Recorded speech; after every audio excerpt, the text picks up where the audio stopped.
कैसे हैं आप सभी? मुझे आशा है आप सभी अच्छे और प्रसन्न होंगे। चलिए आज हम पढ़ते हैं पाठ 7 स्वामी विवेकानंद। करते हैं इस पाठ की शुरुआत। स्वामी विवेकानंद ने देश विदेश में भारतीय संस्कृति एवं सभ्यता का प्रचार किया। अल्पायु में ही अपने ज्ञान व आदर्शों से इन्होंने संपूर्ण संसार को प्रभावित किया। इन्होंने शिकागो में अंतर्राष्ट्रीय धर्म सम्मेलन में अपने व्याख्यान से समूचे संसार को चमत्कृत कर दिया। प्रस्तुत पत्र भी स्वामी विवेकानंद जी द्वारा ही लिखा गया है। संयुक्त राज्य अमेरिका, ग्रीष्मकाल 1894। प्रिय शशि, तुम्हारे पत्र से सब समाचार विदित हुए। रामकृष्ण महोत्सव बड़ी धूमधाम से समाप्त हुआ। यह अच्छी बात है। एक बात याद रखो, महापुरुष शिक्षा देने के लिए आते हैं, नाम के लिए नहीं, परंतु उनके शिष्य उनके उपदेशों को पानी में बहाकर नाम का विवाद करने में लग जाते हैं। तारक दादा की बात चेन्नई में सबको मालूम हो गई। वहां के लोग उनसे बहुत प्रसन्न हैं। तारक दादा, तुम अगर कुछ दिन चेन्नई में जाकर रहो तो बड़ा काम हो। जाओ, तन मन से काम में लग जाओ।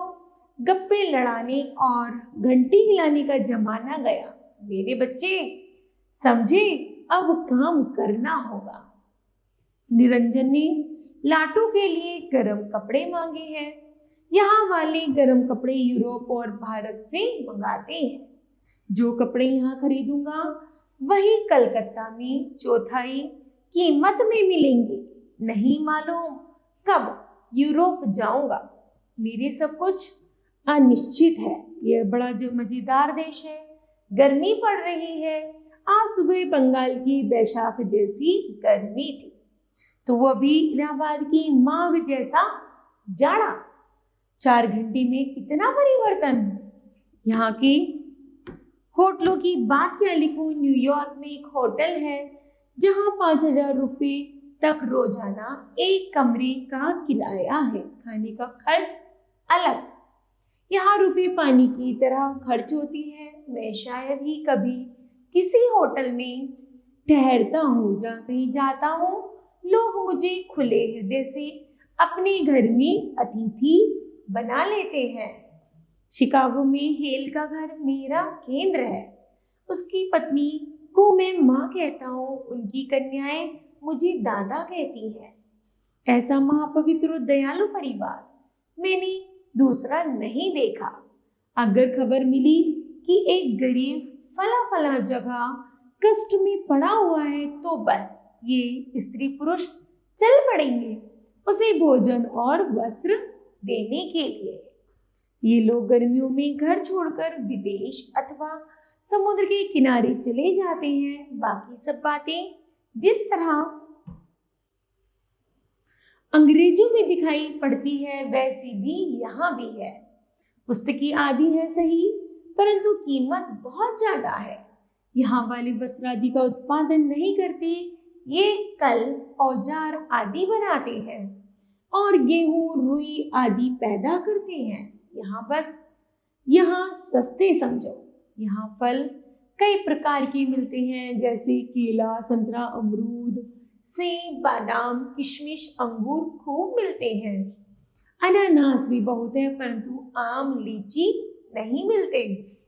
एक तरह का साग है, उसे स्नॉक कहते हैं, जिसे पकाने पर हमारे देश की चौराई के साग की तरह स्वाद आता है। और दूसरे प्रकार का साग, जिसे ये लोग एस्प्रिगस कहते हैं, वह हमारे यहाँ के ठीक मुलायम डेंगू मार्स के डंठल की तरह लगता है। उड़द की या दूसरी कोई दाल यहाँ नहीं मिलती। खाने में यहाँ भात, पाव रोटी, मछली और गोश्त की विभिन्न किस्में मिलती हैं। यहाँ दूध मिलेगा, दही कभी कभार मिलेगा, परंतु मट्ठा आव भगत में अधिक मिलेगा। जाड़ा हो चाहे गर्मी, दिन हो या रात, जुकाम हो चाहे बुखार आए, यहाँ बर्फ का पानी खूब मिलता है। आइसक्रीम की बात मत पूछो, तरह तरह के आकार की बेशुमार। नियाग्रा 7-8 बार तो देख चुका। निसंदेह बड़ा सुंदर देश है, परंतु जितना तुमने सुना है उतना नहीं। मुझे अधिक पत्र में लिखने का विशेष अवकाश नहीं मिलता।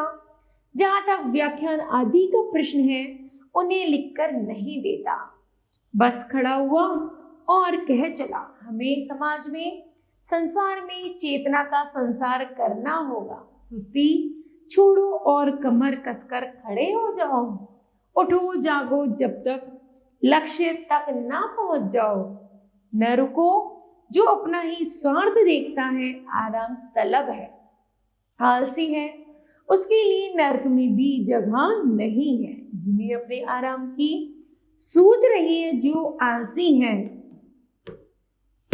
जो अपनी जिद के सामने सबका सिर झुका देना चाहते हैं, वे हमारे कोई नहीं है। आगे बढ़ो। सह इसने विवेकानंद जी। मुझे आशा है बच्चों, यह पाठ आपको भली भांति समझ आया होगा। धन्यवाद।